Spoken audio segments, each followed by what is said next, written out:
Ao longo do século XIX, diversos grupos disputavam lugar entre as festividades carnavalescas nas ruas do Rio. O surgimento das escolas de samba na década de 1920 fez com que os blocos se ramificassem em meio a diversas folias. E eles cresceram.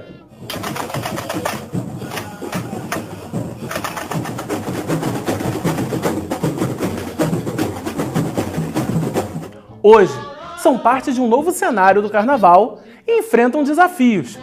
Mas o que pensam organizadores, entidades e integrantes sobre a atual dimensão que eles ganharam na cultura carioca?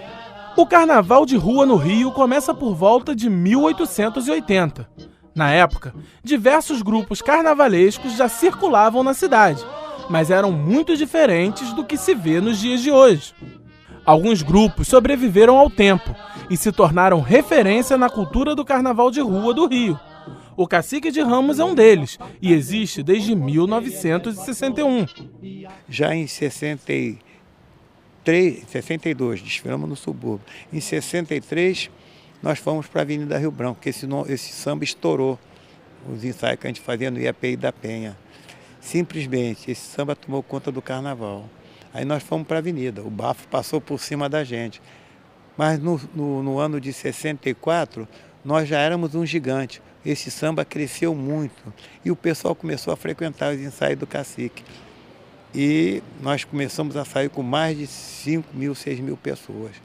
Aí se tornamos adversários do bafo. Houve muita briga, muita guerra, mas nós conseguimos conciliar essa situação, inclusive uma desta parte. Eu procurei o Tião Maria, que na época era o presidente lá do Bafo da Onça, conversei com ele que não era bom. Uma força já era importante, que dirá se tivesse duas no Carnaval dos Foliões. Ele me aceitou. E simplesmente nós se unimos e se tornamos os dois gigantes do Carnaval. Aí foi a maior revitalização do Carnaval de rua, de Foliões, na avenida, na época era Presidente Vargas. Saímos da Presidente Vargas, aí que vem a história. Fomos para Rio Branco e se tornamos adversários do Bafo. O Cacique de Ramos foi tombado como Patrimônio Cultural do Rio em 2010. Os blocos, como é até hoje, o meu bloco não é escola de samba. Hoje em dia nós temos uma estrutura assim, mas jamais vamos sair dessa nossa participação especial como folião. Nós somos, modesta parte, uns dos dignos representantes do folião do Rio de Janeiro.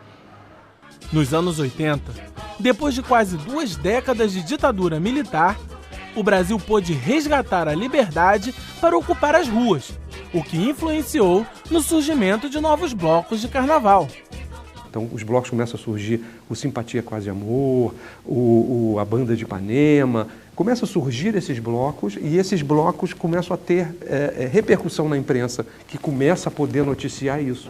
Então isso vai fazendo com que mais pessoas voltem a se interessar em participar dessa brincadeira de rua.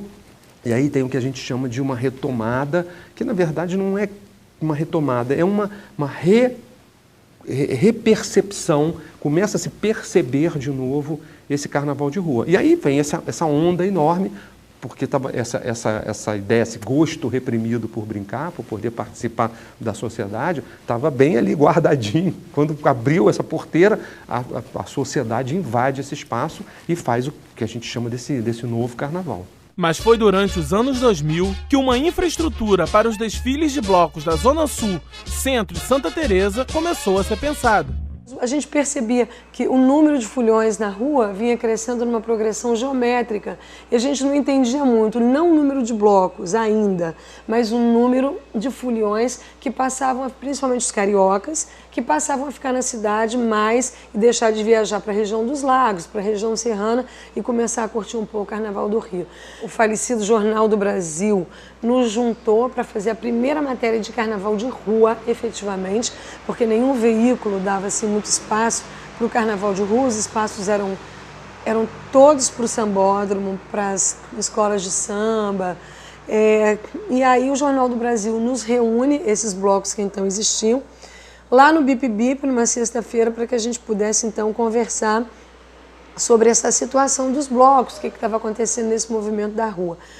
E depois então da matéria, da entrevista, nós continuamos ali, era uma sexta-feira, emendamos, E como tudo de bloco de rua, né, de bloco autêntico de rua, nasce num botequim entre amigos, ali também nasceu a Sebastiana.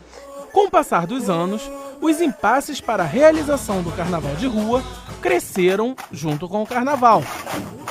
A própria essência dele é essa coisa aberta, né? O bloco do Rio de Janeiro, diferentemente do bloco baiano, sem nenhuma crítica ao bloco baiano, são características diferentes, é um bloco aberto, não tem corda, né? É um bloco em que você entra, pode entrar e sair. Então, isto é uma forma de você não permitir muito essa organização que pode acabar sufocando. Veio um determinado segmento de não carnavalescas, de não foliões, de não pessoas que gostam de carnaval, mas de produtores, de empresários do carnaval, querendo transformar o carnaval num negócio. Então começaram a surgir blocos com corda, com áreas VIPs, com venda de abadá, com cerceamento do espaço da rua. Então só entra quem tem a camisa, só entra quem veste a camisa do bloco, e para isso tem que pagar. Isso é uma coisa, é um modelo que não nos interessa no Rio, porque isso não tem a cara da cidade. Isso vai matar o carnaval de rua do Rio. Mas existe, a gente percebe que existem patrocinadores, os blocos, todo mundo usando a mesma mãozinha que dá até logo. Não precisa pintar um bloco inteiro de azul, colocar chapéu azul, faixa azul, trem azul, perna de pau azul, para você dizer que a Antártica patrocina o Carnaval de Rua do Rio, né? Coloca os chapéus de várias cores, né? Faz uma brincadeira com as cores. Todo mundo vai saber que a Antártica, existem formas de anunciar que eu sou quem patrocina o Carnaval. Então isso é uma forma, sim, de tentativa de organização dessa festa, que acredito que pode, se a gente não pensar, buscar manter essa nossa essência do carnaval, ele pode se transformar numa coisa comercial, sim. Depois de 2008, enfim, da metade de 2000, isso virou uma mania, virou moda. É como se cada pessoa tivesse que ter o seu próprio bloco, cada pessoa tivesse a necessidade de ter um bloco. Já não é mais porque o bloco é bacana, é porque virou moda mesmo. Eu acho que essa criação, essa moda que a gente fala, né, da criação de blocos, que todo mundo quer fazer um bloco, eu acho isso muito legítimo, eu não vejo nenhum problema nisso. Eu acho que isso é uma consequência disso, né? Já que se pode fazer bloco, por que eu não vou fazer o meu bloco? Eu não preciso fazer o meu bloco novo, fazer o bloco da minha família. Acho que isso não prejudica, nem devia ser censurado, nem desestimulado. Acho que existe um equilíbrio aí que vai se dar naturalmente, vamos dizer, um ecossistema de blocos, que se você for fazer um bloco pequeno e esse bloco não se sustentar, a tendência é que ele no ano seguinte já não vai existir mais. Quem é que vai dizer quem sai? Ou quem, entendeu? Então, assim, alguém tem que chegar para poder dizer, olha, antiguidade é posto, ou, né, o critério da antiguidade vai prevalecer. Então, preta, você não vai desfilar aqui, o bairro não suporta mais. Afro-reggae, você não tem nenhuma ligação com este bairro, né, a sua relação, a sua comunidade é outra. Ou o seu bloco é tão grande hoje que este bairro não te comporta, você não pode mais sair. Então, essas relações, elas são muito complicadas e elas não são autogerenciáveis. E se esse bloco começar a regimentar pessoas, por pequeno que seja, significa que ele está falando alguma coisa. Então tem um momento em que o poder público ele tem que entrar para poder dizer, colocar um pouco de ordem nessa coisa, porque senão a cidade não suporta. E aí o que era bom, o que era bacana, vai deixar de ser. Novos blocos estão previstos para o Carnaval de 2014. As meninas do Damas de Ferro irão colocar a banda de fanfarra na rua pela primeira vez em 2014. Tudo que a gente precisa é o dinheiro de todos nós, assim, a gente vai juntando. É muito difícil, todas as apresentações que a gente tem feito, ou é na rua de graça para todo mundo, ou é para divulgar a banda, a gente também não ganha nada com isso, sabe? Mas a gente está tão feliz com esse movimento que a gente está topando, a gente está fazendo, até para a gente se desenvolver é muito importante fazer isso. O Carnaval de Rua incorpora elementos das neofanfarras que voltam com uma força cada vez maior. Tem movimento do neofanfarrismo carioca, que começou com a Orquestra Voadora, hoje já tem os Siderais, o Cinebloco, a Sinfônica Ambulante, que é de Niterói, mas que assim, é 90% masculino. Pouquíssimas dessas fanfarras têm mulheres, então a ideia surgiu mais ou menos assim. Tem tanto mais mulher no Rio de Janeiro, por que não ter mais mulheres dentro desse movimento? E foi assim que começou. Para o ator, compositor e cantor Eduardo Duzec, é importante manter a tradição e a essência dessa festa. Eu acho que é uma coisa da democracia. O carnaval de rua é a necessidade democrática que o povo tinha.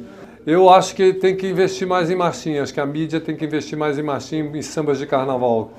Como tem ainda o Bafo da Onça, né, o Cacique de Ramos. Então isso faz um pouco de falta de investimento da mídia nisso. Não é só no samba enredo. O samba enredo é maravilhoso, mas eu acho que tem que ter investimento dos grandes meios de comunicação na marchinha de carnaval. E antes, desde setembro, como era antigamente, setembro, outubro, já começar a divulgar para as pessoas cantarem no carnaval. Então, quando a gente fala de tradição, é isso. A gente luta muito para que o carnaval ele se mantenha dessa forma, porque, te confesso, é uma linha tênue para virar outra coisa, sabe? É uma linha muito tênue. Quem não chora não mama, segura meu bem, ajuda, no lugar que tinha na cama, ou então no bola. O programa Campus fica por aqui. Para enviar a sua crítica ou sugestão, mande um e-mail para o endereço que aparece na sua tela. Até a próxima edição! Chegou.